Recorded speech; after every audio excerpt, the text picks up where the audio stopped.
Hello students, कैसे हैं आप सब लोग। स्टूडेंट्स, जैसा कि आप लोगों को पता है, हमारा जो चैप्टर है 8th क्लास साइंस NCERT का जो चैप्टर चल रहा है संश्लेषित रेशे और प्लास्टिक, इस चैप्टर के अंतर्गत पिछले वीडियो में हमने प्लास्टिक के बारे में बात की थी, जिसमें प्लास्टिक में पॉलीथीन के बारे में थोड़ी सी जानकारी हमने प्राप्त की थी कि पॉलीथीन जो है क्या है, एक बहुलक है। किसका बहुलक है? एथीन नामक रासायनिक पदार्थ होता है, उसका बहुलक है। यानी हम कह सकते हैं और हमने देखा भी था कि एथीन की अनेक इकाइयों को जब एक जगह श्रृंखलाबद्ध कर दिया जाए तो वहां पर पॉलीथीन का निर्माण होता है। और वहां हमने देखा था कि पॉलीथीन का निर्माण जो है, पॉलीथीन की थैलियां, बैग और पॉलीथीन की अन्य सामग्री का निर्माण करने में किया जाता है। तो वहां पर हमने पॉलीथीन के बारे में जानकारी प्राप्त की थी। प्लास्टिक के सामान्य गुणों के बारे में भी हमने बात कर ली थी। और अब बात करेंगे हम प्लास्टिक के प्रकारों के बारे में। तो प्लास्टिक के विकृत होने के आधार पर, प्लास्टिक के विकृत होने के आधार पर प्लास्टिक को दो भागों में हम विभाजित करते हैं। एक तो होता है थर्मोप्लास्टिक और एक होता है थर्मोसेटिंग प्लास्टिक। दोनों के नाम से ही हमें थोड़ा थोड़ा पता चल रहा है कि थर्मोसेटिंग क्या है और थर्मोप्लास्टिक क्या है। थर्मोप्लास्टिक और थर्मोसेटिंग प्लास्टिक के बारे में जो तथ्य हैं उनके बारे में हम अभी जानेंगे।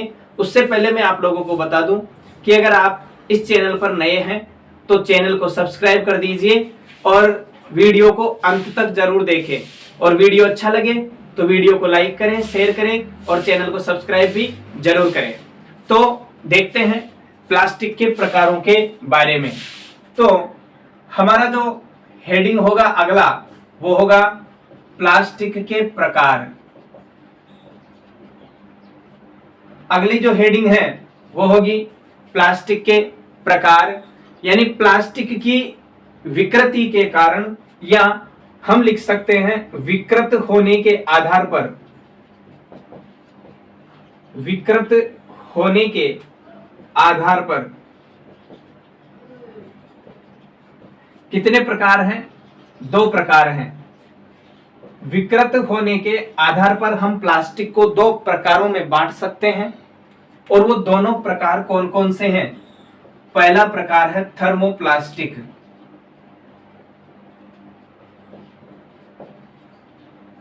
पहला प्रकार है थर्मोप्लास्टिक और दूसरा प्रकार है थर्मोसेटिंग प्लास्टिक।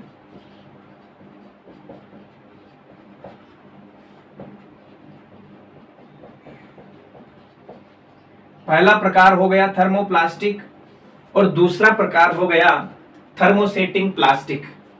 अब बात करते हैं कि यहां से प्रश्न कैसे आता है। जहां तक मैंने देखा है, हर एग्जाम में, चाहे वो अर्धवार्षिक हो चाहे वार्षिक हो, या दोनों में से एक एग्जाम में, तो 100% यहां से प्रश्न आता ही है। प्रश्न ऐसे भी पूछ सकता है कि प्लास्टिक को कितने भागों में बांटा गया है, या प्लास्टिक के प्रकारों को समझाइए। तो वहां पर आप लोगों को थर्मोप्लास्टिक और थर्मोसेटिंग प्लास्टिक दोनों का विवरण लिखना है उदाहरण सहित। तब जाके आप लोगों को वहां 2 या 3 नंबर का जो प्रश्न होगा वो आप लोगों को मिल पाएंगे। तो प्लास्टिक के प्रकार वाला जो टॉपिक है, परीक्षा की दृष्टि से बहुत ही इंपॉर्टेंट टॉपिक है और यहां से प्रश्न बनता ही है, चाहे अर्धवार्षिक में बने चाहे वार्षिक परीक्षा में बने। वार्षिक परीक्षा में 100% प्रश्न बनने की संभावना रहती है। तो आप लोगों को ये जो टॉपिक है इसको बहुत अच्छी तरह क्लियर करना है। नाम से ही अभी आप लोगों को पता चल जाएगा और बहुत ही आसान टॉपिक है ये, इसको बहुत आसानी से आप लोग समझ जाओगे। देखो, थर्मोप्लास्टिक और थर्मोसेटिंग प्लास्टिक, सेटिंग का मतलब क्या होता है? फिक्स होना। तो जैसे हम देखेंगे कि थर्मोप्लास्टिक जो है इसको हम विकृत नहीं कर सकते। विकृत होने के आधार पर दो भागों में बांटा है, एक तो विकृत नहीं होगा और एक विकृत होगा। यानी विकृत नहीं होगा और विकृत होगा, तो उस आधार पर हमने इनका नाम दिया है। तो क्या इनकी परिभाषा होगी और क्या इनके उदाहरण होंगे, उनके बारे में हम जान सकते हैं। अभी जानेंगे थर्मोप्लास्टिक क्या है, इसके बारे में जानते हैं कि ऐसे प्लास्टिक जो गर्म करने पर आसानी से विकृत हो जाए। थर्मोप्लास्टिक के बारे में हम देखते हैं, ऐसे प्लास्टिक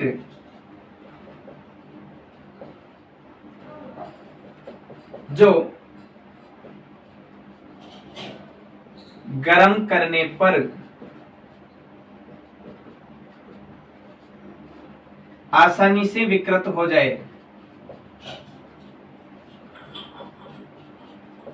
पहली बात तो ये कि ऐसे प्लास्टिक जो गर्म करने पर आसानी से विकृत हो जाए, और दूसरी बात है सरलता पूर्वक मुड़ जाते हैं, मुड़ जाए, विकृत हो जाएं एवं सरलता पूर्वक मुड़ जाएं।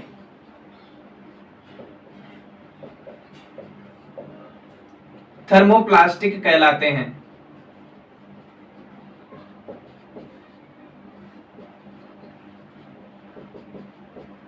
थर्मोप्लास्टिक कहलाते हैं।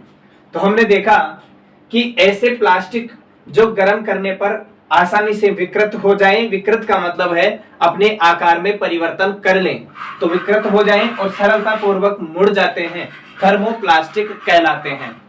थर्मोप्लास्टिक के उदाहरण की अगर हम बात करें तो पॉलीथीन और पीवीसी इसके बहुत ही अच्छे उदाहरण हैं, जिसमें हम लिख सकते हैं पॉलीथीन और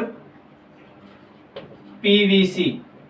पीवीसी का पूरा नाम आप लोगों से पूछा जा सकता है।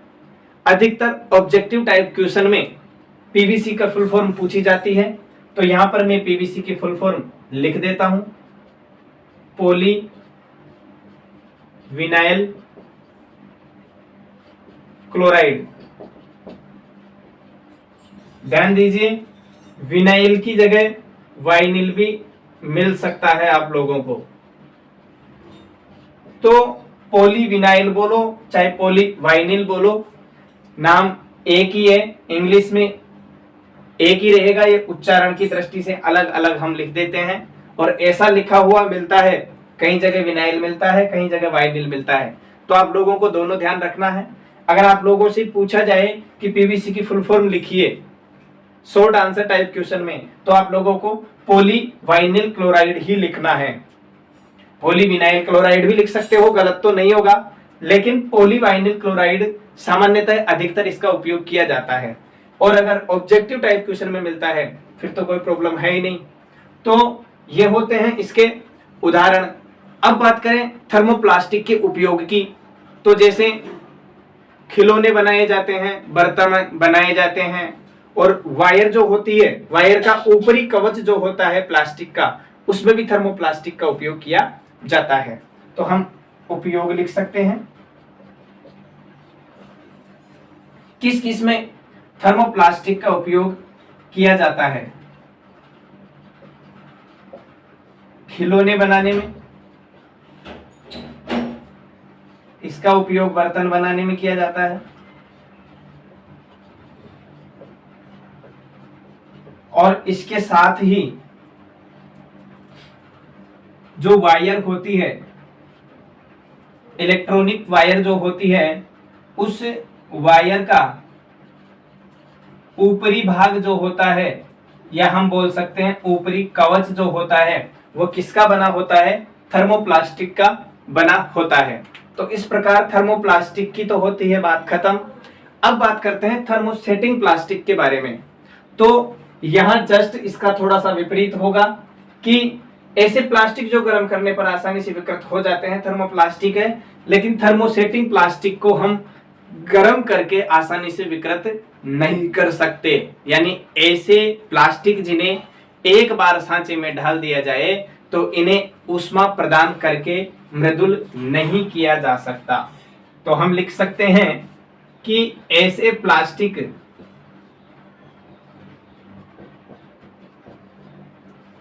जिन्हें एक बार सांचे में डाल दिया जाए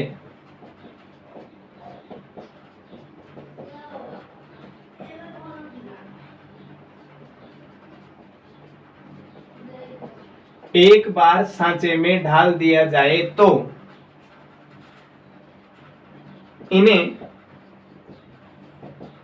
ऊष्मा देकर मृदुल नहीं बनाया जा सकता। हम मृदुल लिख सकते हैं, नरम लिख सकते हैं, नहीं बनाया जा सकता।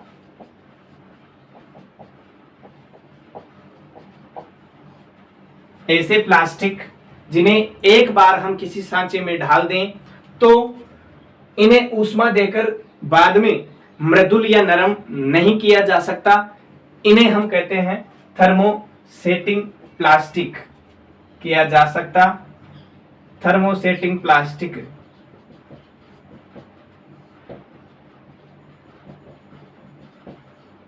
कहलाते हैं।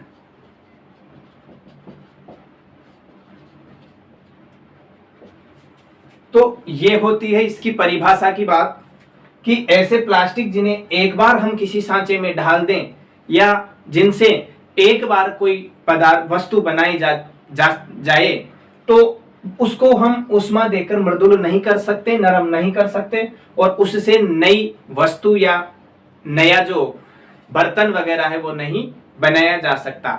इनके उदाहरणों की अगर हम बात करें तो बहुत ही अच्छे उदाहरण है दो, एक तो है बेकेलाइट और एक है मेलामाइन।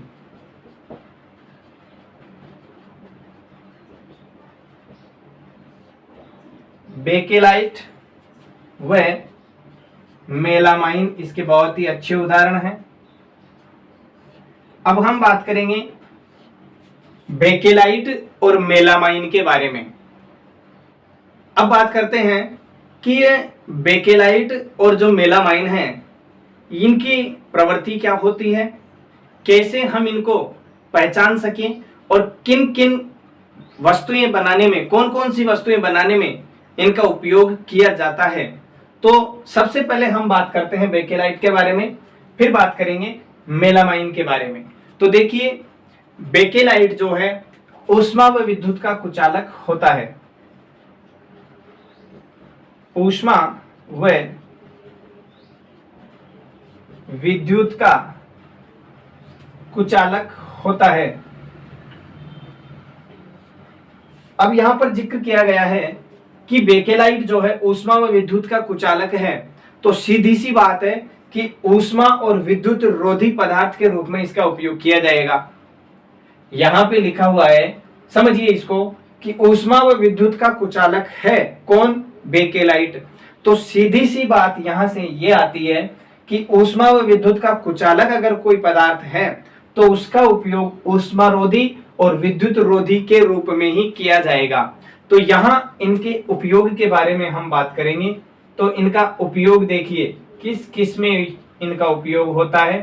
तो बिजली के स्विच बनाने में, बिजली के स्विच बनाने में,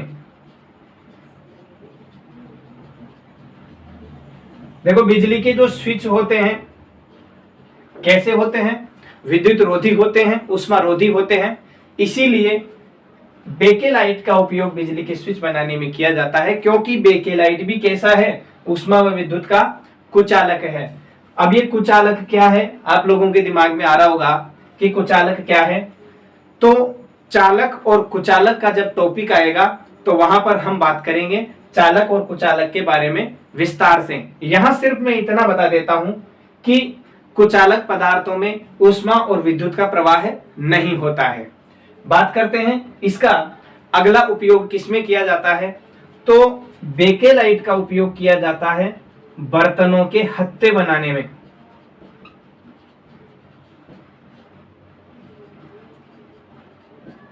बर्तनों के हत्थे बनाने में, जैसे हमारे घर पर प्रेशर कुकर का हम उपयोग करते हैं।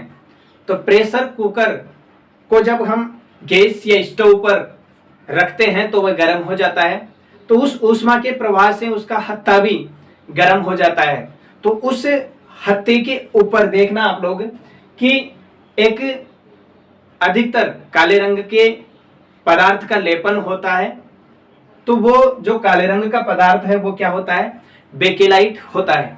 तो बेकेलाइट का उपयोग बिजली के स्विच बनाने में और बर्तनों के हत्थे बनाने में, ऐसे बर्तन जो जिनके हाथ से पकड़ने के लिए स्टैंड होता है, तो उस हत्थे पर या स्टैंड पर प्लास्टिक का कवच होता है। और वो कौन सी प्लास्टिक होती है, थर्मोसेटिंग प्लास्टिक होती है। और थर्मोसेटिंग प्लास्टिक में भी अगर डायरेक्ट आप लोगों से पूछा जाए कि बर्तनों के हत्थे बनाने में किस थर्मोसेटिंग प्लास्टिक का उपयोग किया जाता है, और आप लोगों के सामने बहुत सारे ऑप्शन दे दिए जाएं, वैसे ऑप्शन 4 ही दिए जाते हैं, लेकिन 4 ऑप्शन में से आप लोगों के पास में बेकेलाइट भी होगा और मेलामाइन भी होगा। ध्यान दीजिए, बेकेलाइट भी थर्मोसेटिंग प्लास्टिक है, मेलामाइन भी थर्मोसेटिंग प्लास्टिक है, लेकिन आप लोगों को ध्यान ये रखना है कि बेकेलाइट का उपयोग बर्तनों के हत्थे बनाने में किया जाता है।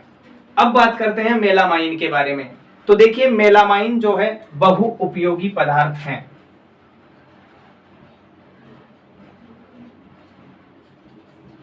बहु उपयोगी पदार्थ हैं। कैसे हैं बहु उपयोगी पदार्थ? तो मेलामाइन का जो उपयोग है बहुत सारे पदार्थ बनाने में किया जाता है, इसके बारे में भी आगे हम बात करेंगे। और इसका जो दूसरा गुण है ये क्या है, आग का प्रतिरोधक है। यानी ये आग का प्रतिरोध करता है। जो व्यक्ति आग बुझाने वाले जो अग्निशमन यंत्र में जो काम करते हैं, तो वो भी अपने हाथों में और पैरों में जो जूते पहनते हैं पैरों में, और हाथों में जो दस्ताने पहनते हैं, वो आग का प्रतिरोध करने वाले यानी मेलामाइन के बने होते हैं। इसके बारे में एक और महत्वपूर्ण तथ्य है कि अत्यधिक ऊष्मा सहन करने की क्षमता इसमें होती है। अत्यधिक ऊष्मा सहन करने की क्षमता मेलामाइन में होती है। अत्यधिक ऊष्मा सहन कर सकता है कौन? मेलामाइन। इसीलिए इसका उपयोग कहां कहां किया जाता है, बहुत ही महत्वपूर्ण उपयोग है इसके। और इसके उपयोगों में से प्रश्न पूछा जाता है कि मेलामाइन के 2 उपयोग लिखिए या 4 उपयोग लिखिए, या अगर आधे नंबर का प्रश्न है तो आप 1 उपयोग भी लिख सकते हो। फर्श की टाइलें जो होती है वो बनाने में इसका उपयोग किया जाता है।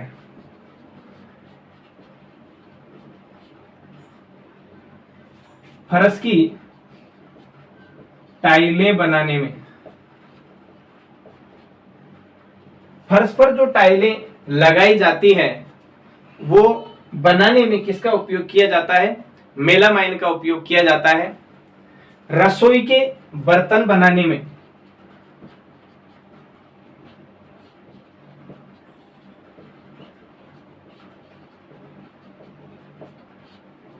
रसोई के बर्तन बनाने में भी मेलामाइन का उपयोग किया जाता है। और एक होते हैं आग का प्रतिरोध करने वाले कपड़े बनाने में, आग का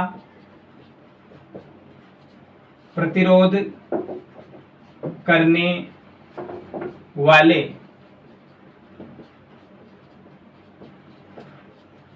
कपड़े बनाने में, आग का प्रतिरोध करने वाले कपड़े बनाने में किसका उपयोग किया जाता है?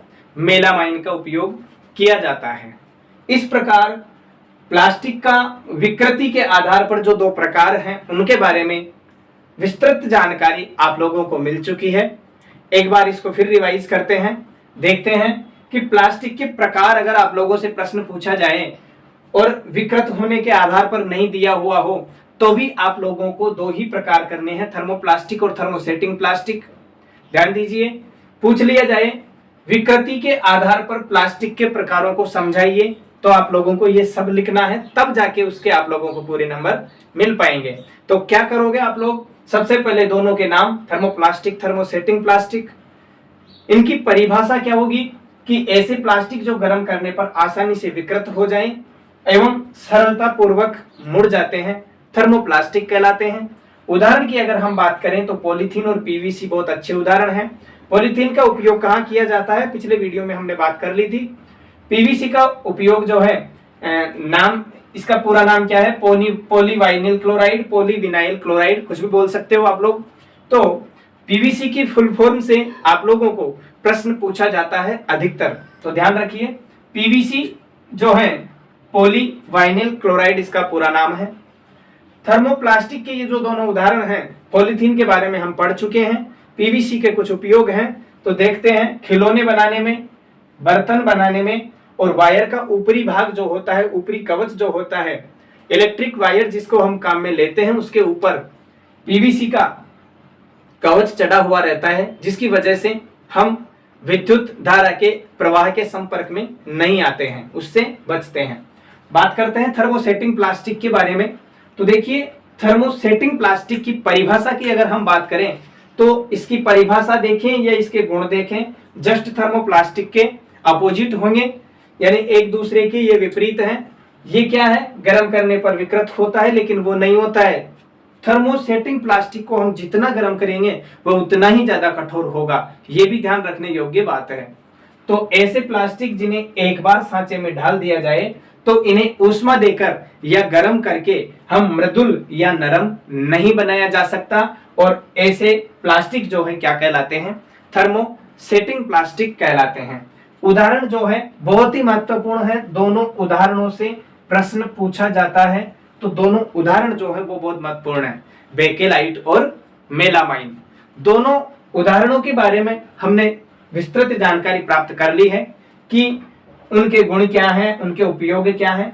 तो सबसे पहले बेकेलाइट के बारे में अगर हम बात करें तो बेकेलाइट जो होता है ऊष्मा या विद्युत का कुचालक होता है, यानी बेकेलाइट से बनी हुई जो भी वस्तुएं हैं उनमें ऊष्मा और विद्युत का प्रवाह नहीं होगा। और इनके उपयोग की अगर हम बात करें तो देखते हैं कि बेकेलाइट का उपयोग बिजली के जो स्विच होते हैं, स्विच बनाने में, और बर्तनों के हत्थे बनाने में। तो बिजली के स्विच में भी इसका उपयोग किया जाता है, क्योंकि ये ऊष्मा विद्युत का कुचालक है। तो जैसे ही हम स्विच को ऑन करते हैं तो हमें करंट नहीं आता है, करंट से बचाता है। बचाने का काम कौन कर रहा है, यहाँ पे बेकेलाइट कर रहा है। गर्म बर्तन जो होते हैं रसोई में, जैसे प्रेशर कुकर का उदाहरण सामान्यतः हम ले सकते हैं, तो उसका हत्था जो होता है, उसके हत्थे बनाने में भी बेकेलाइट का उपयोग किया जाता है। आगे देखते हैं मेलामाइन, जो दूसरा महत्वपूर्ण उदाहरण है। मेलामाइन बहुउपयोगी पदार्थ है, इसका बहुत ज्यादा उपयोग किया जाता है और बहुत सारी वस्तुएं इससे बनाई जाती हैं। इसके बारे में दूसरे गुण की अगर हम बात करें तो यह आग का प्रतिरोधक होता है और अत्यधिक ऊष्मा सहन करने की क्षमता इसमें होती है।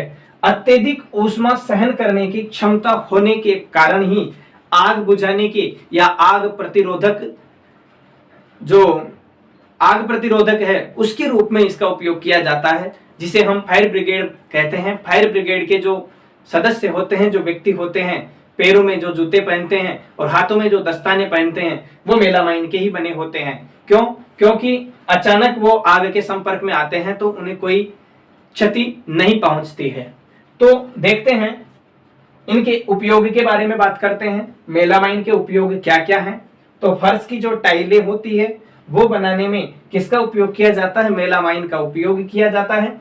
रसोई के कुछ बर्तन होते हैं, विशेष बर्तन बनाने में मेलामाइन का उपयोग किया जाता है। और आग का प्रतिरोध करने वाले जो कपड़े होते हैं, जो दस्ताने होते हैं, वो बनाने में इसका उपयोग किया जाता है। इस प्रकार हमने आज प्लास्टिक के बारे में थोड़ी सी बात की और प्लास्टिक के प्रकारों के बारे में, विकृत होने के आधार पर प्लास्टिक के जो दो प्रकार हैं, थर्मोप्लास्टिक और थर्मोसेटिंग प्लास्टिक, उनके बारे में विस्तृत जानकारी हमने प्राप्त कर ली है। और आशा करता हूं कि आप लोगों को आज का जो स्टडी मटेरियल अवेलेबल करवाया गया है वो आपको बहुत ही अच्छा लगा होगा और आपको पसंद भी आया होगा और आपको समझ में भी आया होगा। तो अगर ये समझ में नहीं आया आप लोगों को कि प्लास्टिक क्या है, और आप अगर पहली बार इस वीडियो को, इस चैनल पर इसी वीडियो को पहली बार देख रहे हैं, तो डिस्क्रिप्शन बॉक्स में जाइए, वहां पर इस चैप्टर के जो 5 वीडियो हो चुके उनकी लिंक दी हुई है। वहां से आप लोग क्लिक करके और उन सारे वीडियो को जब देखोगे तब पता चलेगा कि प्लास्टिक क्या है, प्लास्टिक के बारे में संपूर्ण जानकारी वहां पर उपलब्ध है। तो आप लोग डिस्क्रिप्शन बॉक्स में जाएं और दिए गए लिंक पर क्लिक करके वहां से सारे वीडियो को आसानी से देखें, तब जाके आप लोगों को पता चल जाएगा कि प्लास्टिक क्या है। तो आज का वीडियो आप लोगों के लिए अच्छा साबित होगा और अब आज की क्लास को हम यहीं विराम देते हैं। नेक्स्ट क्लास में प्लास्टिक के अभिलाक्षणिक गुणों के बारे में बात करेंगे।